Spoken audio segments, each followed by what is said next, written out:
What's up, pod pals? It's your buddy Adam, and you are listening to Podcasting Business School. This is the show where I teach you how to love your podcast like a hobby, but build it like a business. And if you are looking for some podcasting tips on how to grow your podcast, how to monetize your podcast, how to get more podcast audience engagement, you're in the right place. This is a podcast audit. I've got my new pod pal, Marilyn Alauria from the Who Can It Be Now podcast coming in. Marilyn, how you doing today? I am doing great, Adam. I want to get your voice, though. I'm going to have to try to imitate it. Got a great VO voice. So good. Yes. It's finely tuned. I attach 25-pound dumbbells to my vocal cords and do like vocal push-ups every day to hone this in. I gargle with gravel. I'm not doing that. You can have that. No. So I want to dive into your show. You filled out some information for me. So I want to get up to speed and kind of clue in the audience as to where you're at and what you're looking to focus on. So let me know if any of this has changed so far. So the show name is Who Can It Be Now? The areas for improvement, we're looking for downloads, monetization, be a guest on more podcasts, reaching more people, increasing our reach. You do have a lead magnet, but you were talking about you were going to tweak it a little bit. We can talk about that a little bit. And you've got great programs, products, and services. I dove into your website, your branding, your messaging. I like that you have high ticket stuff. I'm really impressed with all the programs, products, and services you have. And we'll talk a little bit more about how to connect your audience to that and make it flow a little bit easier. Communication with your audience. You have really good communication. You're live on social media. You got the Facebook group. You've got YouTube going, Instagram. You're a guest on a lot of telesummits, which I think is super cool. And right now, the largest obstacle is you're just kind of new. Yeah, you've been going since November. You're looking for education, and you've come to the right place, my friend. So is that all sounding pretty accurate still? Yeah, that's exactly it. That's really good homework. Okay. So I think off the top for me, the big glaring thing is I think your monetization methods are excellent. Like I think they're really dialed in. All right. I like your pricing. I think that you're going to get paid what you're worth. Like I'm really impressed with that because you've been in that game for a while. A lot of podcasters, this is their first time being an entrepreneur. They create a show and like, how do I make money from this show audience? But you had your audience before you started the show. So that definitely helps. I think the key for you is what I always talk about in these podcast audits is building that community to client bridge, really greasing that relationship building highway so that people listen to your show. They go, I want to interact with this woman a little bit. And then that builds a relationship where they go, I want to hire this person. Like I want to be a part of what she's got with her paid services. So kind of building that nice little path of monetization. So is that making sense so far? Yeah, no, it makes complete sense. And the other thing that I would add to that, because we're very clear we're building a few funnels right now. So we're very clear about the lines of revenue and stuff. It's also positioning me as an expert in the field, even more so for speaking engagements and even more bigger growth. We're also working on paid subscription podcasts coming down the line. So this is like the foundation for so much more. And that's where I find you really have a great expertise that I feel could help me grow. Oh, that's what we're here to do. So let me back up just a little bit.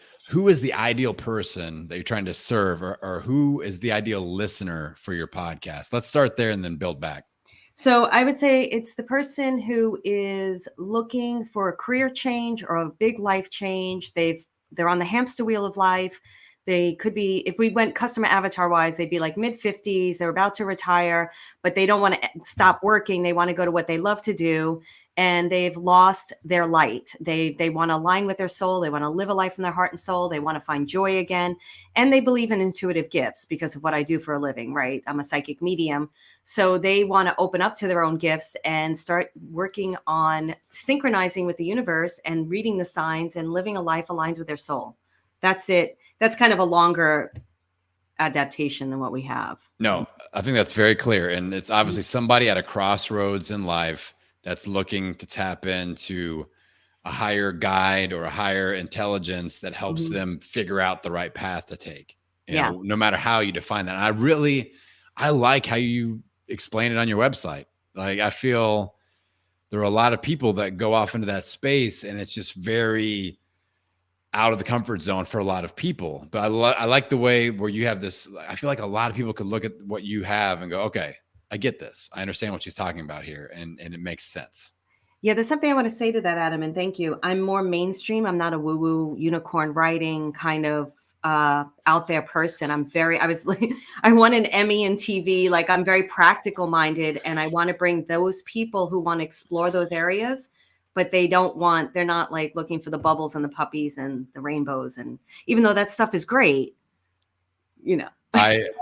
So I don't know if you've ever played around on the Reface app where you can like stick your face on like famous movies and images or whatever, my friend Danny Vega, who I have a show with, he's a master at this. And he put my face on like Braveheart and Borat and all these things. But anyway, you need to find, like, I feel like the movie, The Neverending Story or something, and like stick your face on that kid that's riding that big dragon thing, that big like dog dragon thing, and be like, no, this isn't exactly how I approach, my business. But you're kind of like making fun of that. Anyway, that just popped in my head. We need to get an image of Marilyn riding a unicorn into battle.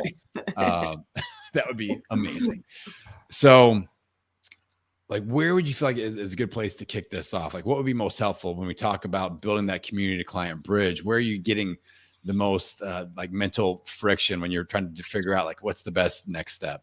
It's about monetization, but I don't do free Facebook groups anymore. I love how you talked about doing Zoom hangouts. I want to definitely give people the opportunity to experience me and what I can do, and then get to decide, yeah, I want to work with her or I don't. That's up to them. Okay. And in even advertising the podcast, like, we have 24K downloads, and I want to be able to grow it even more. Yeah. Now, how many episodes do you have currently? Where episode 49, I think, is coming out this week. Yeah. So that's 500-ish downloads per episode. Did I run the numbers right? Yeah. So that's excellent with, my goal is to get podcasters above that 1,000 download per episode consistently. Yeah. Really crushing that. Easier to monetize, easier to community build. You get a lot more feedback, and then you're in the top 20% of all podcasts, which helps, that you stand out. So you hit the nail on the head, Marilyn, with the Zoom party. Like, that's where that community client bridge starts.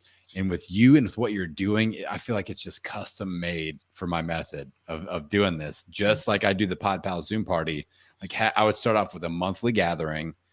And the real key is to figure out the irresistible reason why they always want to be there, or why they want to be there most of the time.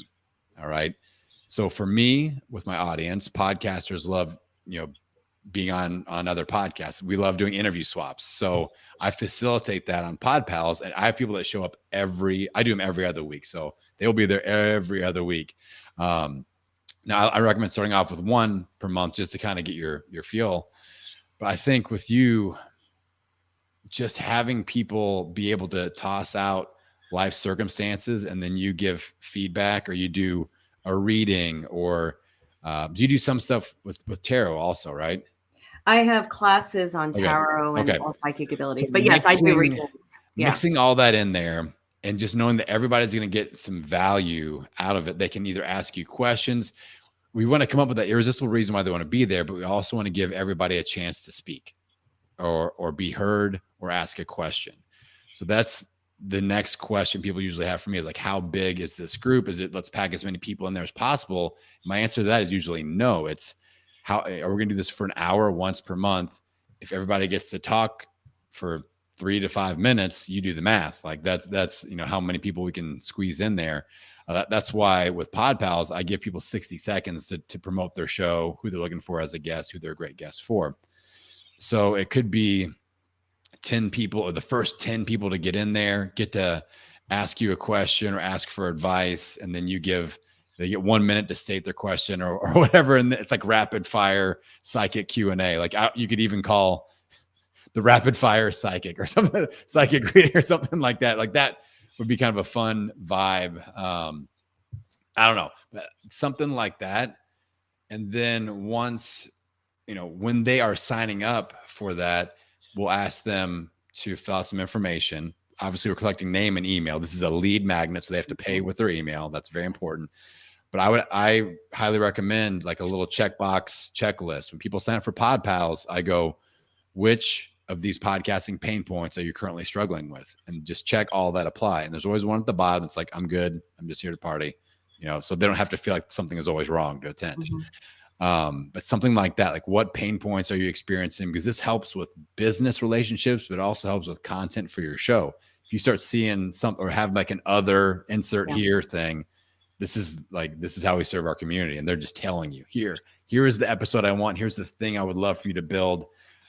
That's another thing I'll put out there. Like when you filled out information for this, one of my questions is, if I can invent a program, product, or service that, would solve your biggest pain point, what would that look like? Or, and I get more specific. So like those types of questions just in a sign up form are very helpful for content production, but also just understanding the person that you're talking to and whether maybe they'd be a great fit for you as a client. So the more of that we can do passively, so that when we actually have the conversation, it's like, all right, I know where to steer this conversation. Where a lot of podcasters have 20 different sales options, but maybe only 2 of them are really, really good fits for this person. Now we don't have to sort through all that with them live. It's just like, all right, now I know, boom, here's what we got. Here's a good fit for you as far as how I can serve you. Is that making sense? It does, but I have a question about it. Yes. And it may sound like it's just been an experience of ours, which is why I don't do free Facebook groups anymore. If I do, it's usually a group that'll close and open for a specific launch. Yeah, like a pop-up, yeah. And yeah, exactly. And sometimes in this community, we find, and this has gotten a lot better in my audience, but there'll be the types of people that just don't want to take the next step. And I don't care if people get free information. I love giving free information. I love helping them out. But I also don't want to create a scenario where it's just, as we would call, the tire kickers. I'm just being really honest about that. Because again, like some of I have a team that works with me and they want me to start charging for this podcast. And I'm like, no, I'm not going to charge for this podcast. I want to get as much information as I can out there. But now how do we, I definitely want to help people, but then when does the offer come in? Does it come at the end of the Zoom thing? Or do we follow up after? I don't do one-on-one anymore. That is a very, very high ticket item. And I only do that with people who know me. So I have a 3,500, a 97. That's what I just want to hear from you, how you would address that. Yeah. So with your higher ticket, and if you're like, I definitely don't want to do free one-on-one or free consult type of a thing, obviously we'll have a certain percentage of tire kickers that show up. Like, if I have 15 people show up for Pod Pals or 20 podcasters show up, a certain percentage of those people have no intention of ever doing business with me. They're just like, they're kind of just curious. Yeah. But I know I've won some of those people over because they were expecting one thing and they got a whole other thing. Once they get in front of this energy, that's like, like I win people over. That's one of the things that I'm good at. And I let them borrow some of my positive mojo and they feel that like, oh, maybe I do want to work with this guy. So, but I'm not walking into that with the intent of I'm going to sell everybody. I think that's a mistake. Yeah. And I wouldn't want to either. I don't. I just want to make this, even if it's 10% which is a great conversion, who cares? But I want to make sure I'm not doing what I did in Facebook groups where I had thousands upon thousands of people and it just was depleting. No. It's not a great vibrational energy. No. So I see you doing this with a close-knit group where people are rushing to try to get in. Like, hey, first 10 people or the first 15 people. And then there's some sort of a reminder going, hey, we've got a wait list of 30 people to get into this. So if you can't make it, please cancel out so we can move somebody into your spot. Maybe you have a rule. If you no show, you don't get to come back. Or one strike, 2 strikes and you're out, or something like, somebody, maybe they had a baby or something and they got in a car wreck, like those situations, like, okay, I understand. But if they just no show, boom, you don't get to sign up every week for this. Or maybe if they signed up last month, they don't get to sign up for 2 consecutive months. Little things like that to kind of make it a special thing. Like, this is high value. I think that you record it, you put it out as an episode for sure, because this is you just showing it off. And that way it leverages your time. So it's not just like, we got a bunch of tire kickers in here. At a bare minimum, we're showing off your coaching, we're showing off your skills, and we're putting out as an episode of you thinking on the fly with real people from the audience, asking questions that real listeners have.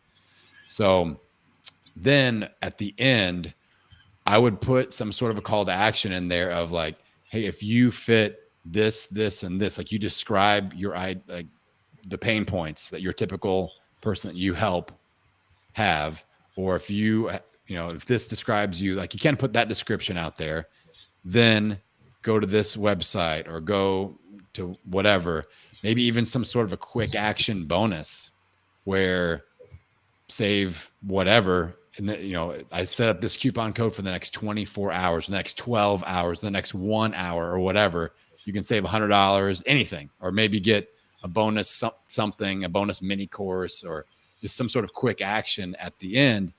But then after all that's done live, I would go back through and have, whether it's you or somebody on your team, and there are going to be some people in there that are like, okay, these people would be ideal, according to what they filled out for us ahead of time, they would be ideal people that we can definitely help out.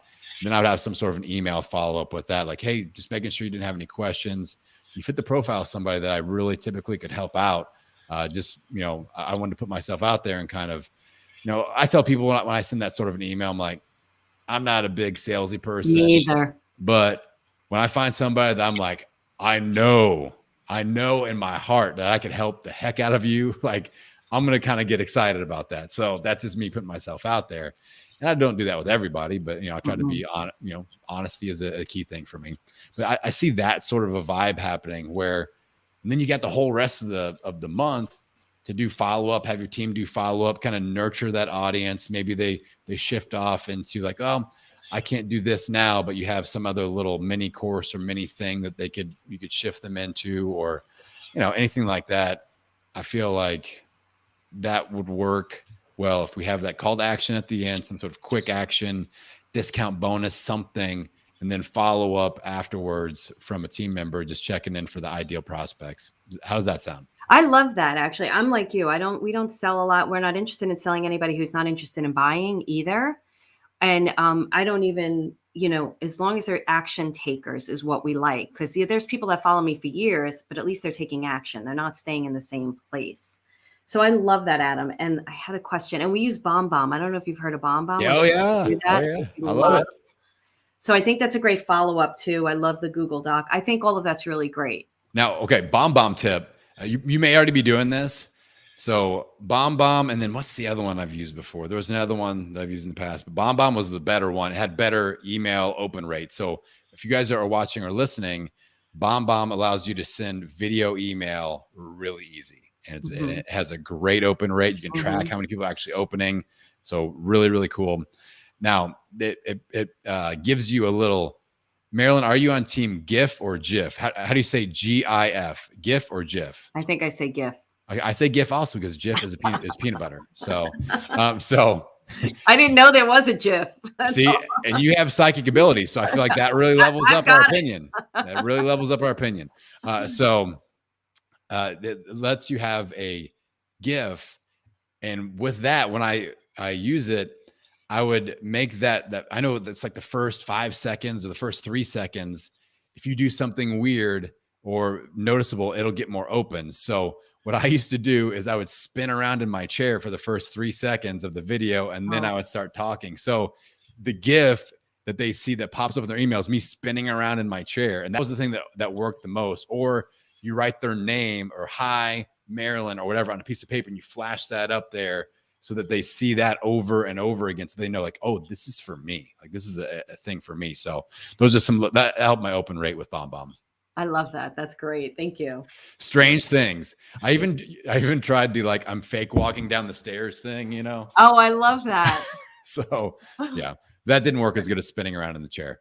But no, I think that I think this is the start to your community client bridge. And then, we test it, we see what works. Now, when you set up just a few like key points for that monthly meeting, I would alternate the time by 8 hours every month. So what I do with Pod Pals is 12 noon Eastern, one session. The next one's 8 p.m. Eastern.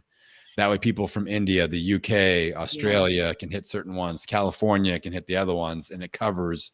And I would book, once you figure out your pattern, book 2 months worth in advance in case they can't You get them to click through to get to the calendar, and then like, oh, that's not even workable for my time zone. If there's only one option, you may not get them. But if they see, oh, there's another one and that does work, then we at least have a good shot at them attending that second one. So that just is something I've learned. I've been doing Pod Pals for like a year and a half now, and just little things like that. Because you know how hard it is. Like we get somebody all the way there, they're ready to schedule, and then, oh, it doesn't work. That's the middle of the night for me. They're like, oh, epic fail. So having those little things will help out a lot. Great. Yeah, I've had students that it's like 3 a.m. in wherever they are, and they're on the call. I'm like, wow, you're dedicated. Dedication. Because I wouldn't do that. Dedication. All right. So I had a few other suggestions I want to put out there. Definitely. Thank you so much, by the way. So looking at leveraging other people's podcasts, obviously being a guest and all that stuff, that's big. You should come to Pod Pals just because I can network the heck out of you on there, and people get booked for 3, 4, 5, 6 shows every time we do that. But the other thing I want you to look at is podcast promo intro swaps. All right. So you look at past guests or people that have interviewed you that are in your space that have kind of a tangential relationship. And what you do is you record a 30-second or less intro for their show, but you get to name drop your show and they do the same for you. Wow. All right. And this works really well if it's a very different voice or male female voices. So like it's because it's a pattern disrupt. So obviously my show isn't a great fit for this, but imagine me jumping in with my Big Adam voice at the very first thing they hear is the Big Adam voice, but I'm introducing you in your show. But I get to briefly mention, hey, this is your buddy Adam from Podcasting Business School. You are listening to, you kind of go into the thing. I've got a little script that I'll send you in the Google sheet, but it's like a little advertisement for your show, and it takes 30 seconds for you to record. So this is a great opportunity. Anytime you guest on someone else's show, I would pitch them and go, hey, I would love to do a podcast promo intro swap. Do you know what that is? And they're like, no. And then you're kind of their hero because you get to do the thing. And anybody that's been on your show, I would reach back out to them because I had somebody that did. Chris went nuts with these. She did about 10 of them and her downloads doubled. And she sent me a screenshot of her phone. She's like, what's happening? I was like, I don't like getting texts from clients that go, what's happening? But I was like, oh, it's a good what's happening. Yes, I like those. But her downloads doubled in a couple of weeks of just planting a bunch of those little seeds out there with podcast promo intro swaps. So I'll send you my script for that. It's very simple, but the way that you mention your show and their show and intro it, you'll have more of a likelihood that they'll actually put it on there. So that always helps. I like that. Actually, your show would work for my show because we have spiritual entrepreneurs and they're all wanting to do podcasts, there we go. Do Facebook Live. Yeah. So a lot of spiritual entrepreneurs study. Let's do it. Let's do it. So I'll definitely send you the script on that because that we'll knock that out. Social media. Are you doing Instagram Reels at all? We're doing Instagram. We're going to start. I have a YouTube channel, but we're changing it because we've learned about the logarithm. So we're doing a new YouTube channel, and I do have a Facebook business page. Excellent. Have you dabbled in Clubhouse at all yet? I'm on Clubhouse, but I have not dabbled, but I want to. Yes. I highly recommend it because you have high ticket offers.